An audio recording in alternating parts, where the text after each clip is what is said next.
Welcome back to Navya Devi Prasad new video. ಬನ್ನಿ friends, ಇವತ್ತು ನಾನು ನಿಮಗೆ ಆಲಿಕಲ್ ತೋರಿಸ್ತಾ ಇದ್ದೇನೆ. ಆಲ್ಮೋಸ್ಟ್ ಎಲ್ಲರೂ ಕೂಡ ಆಲಿಕಲ್ ನೋಡಿರ್ತಾರೆ, ಇಲ್ಲ ಅಂತ ನಾನು ಹೇಳೋದಿಲ್ಲ. ಸೊ ಆದರೆ ಇಷ್ಟು ದೊಡ್ಡ ಆಲಿಕಲ್ಲು ನೋಡಿದ್ದೀರಾ ಇಲ್ವಾ ಅಂತ ಗೊತ್ತಿಲ್ಲ. ಯಾಕೆಂತ ಹೇಳಿದ್ರೆ ನಾನು ಕೂಡ ಇಷ್ಟಿಷ್ಟು ದೊಡ್ಡ ದೊಡ್ಡ ಆಲಿಕಲ್ಲು ನೋಡಲಿಲ್ಲ. ಇಷ್ಟಿಷ್ಟು ದೊಡ್ಡ ಆಲಿಕಲ್ಲು ಬಿದ್ದಿರೋದು ಎಲ್ಲಿ ಅಂತ ಹೇಳಿದರೆ ಚಾರ್ಮಾಡಿಯಲ್ಲಿ ಇಷ್ಟು ದೊಡ್ಡ ಆಲಿಕಲ್ಲು ಬಿದ್ದಿದೆ. ಬನ್ನಿ ಹಾಗಾದರೆ ವಿಡಿಯೋನ ಪೂರ್ತಿ ನೋಡ್ಕೊಂಡು ಬರೋಣ. ಆಲಿಕಲ್ಲು ಬೀಳುವಾಗ ನಾವು ಲೋಟಕ್ಕೆಲ್ಲ ತೆಗೆದು ಹಾಕ್ತಿದ್ವಿ. ನಾವು ಲೋಟಕ್ಕೆ ತೆಗೆದು ಹಾಕುವಾಗ ಅದು ಸಣ್ಣದಾದರೆ ನೀರು ಹಾಕ್ತಾ ಇತ್ತು. ಸೊ ಇದು ನೋಡಿ ತುಂಬ ದೊಡ್ಡದಿದೆ. ಇದು ಐಸ್ ಗಟ್ಟೆನೇ ಕಾಣ್ತಾ ಇದೆ. ಇದೆಲ್ಲ ಲೋಟಕ್ಕೆ ತೆಗೆದಾಕ್ಲಿಕ್ಕೆ ತುಂಬಾ ಖುಷಿ ಆಗ್ಬೋದು. ಯಾಕೆಂತ ಹೇಳಿದ್ರೆ ಲೋಟದಲ್ಲಿ ಕೂಡ ಸ್ವಲ್ಪ ಗಟ್ಟಿಯಾಗಿ ಉಳಿದಿರ್ತದೆ.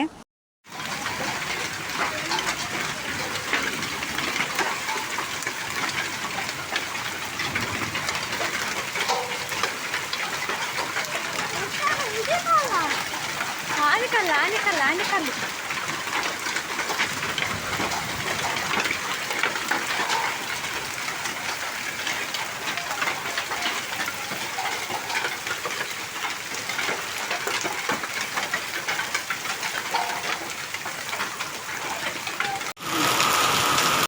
ಎಷ್ಟೊಂದು ಆಲಿಕಲ್ಲು ಬೀಳ್ತಾ ಇದೆ.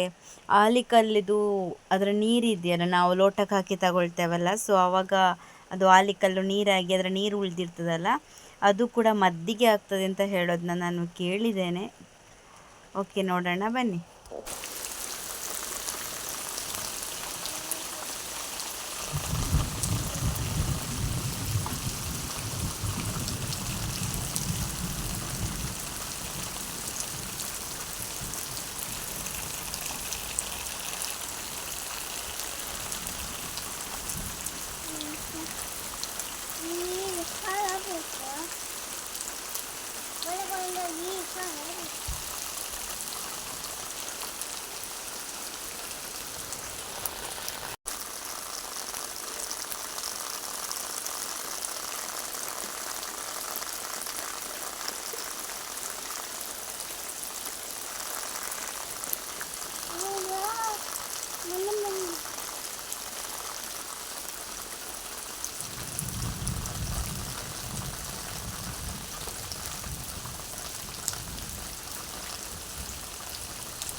ಓಕೆ, ಆಲಿಕಲ್ಲು ಎಷ್ಟು ದೊಡ್ಡದಿತ್ತು ಅಂತ ನೋಡ್ಕೊಂಡು ಬಂದ್ವಿ. ಹಾಗೆ ವಿಡಿಯೋ ನಿಮಗೆ ಇಷ್ಟ ಆಯಿತು ಅಂತ ಅಂದ್ಕೊಳ್ತೇನೆ. ಹಾಗೆ ನಿಮ್ಮ ಕಡೆ ಕೂಡ ಆಲಿಕಲ್ಲು ಬಿದ್ದಿದ್ರೆ ನನಗೆ ಕಮೆಂಟ್ ಮಾಡಿ ತಿಳಿಸಿ. ಹಾಗೆ ಇಷ್ಟು ದೊಡ್ಡ ಆಲಿಕಲ್ಲು ಇದಕ್ಕಿಂತ ಮೊದಲು ನೋಡಿದ್ದೀರಾ ಅಥವಾ ಇದೇ ಫಸ್ಟ್ ಟೈಮ್ ಅಂತ ಹೇಳಿ ಕೂಡ ಕಮೆಂಟ್ ಮಾಡಿ ಅಂತ ಹೇಳ್ತಾ ಈ ವಿಡಿಯೋನಲ್ಲಿ ಎಂಡ್ ಮಾಡ್ತಾ ಇದ್ದೇನೆ. ಮುಂದಿನ ವಿಡಿಯೋದಲ್ಲಿ ಮತ್ತೆ ಸಿಗ್ತೇನೆ. ಅಲ್ಲಿವರೆಗೂ ಬಾಯ್ ಬಾಯ್.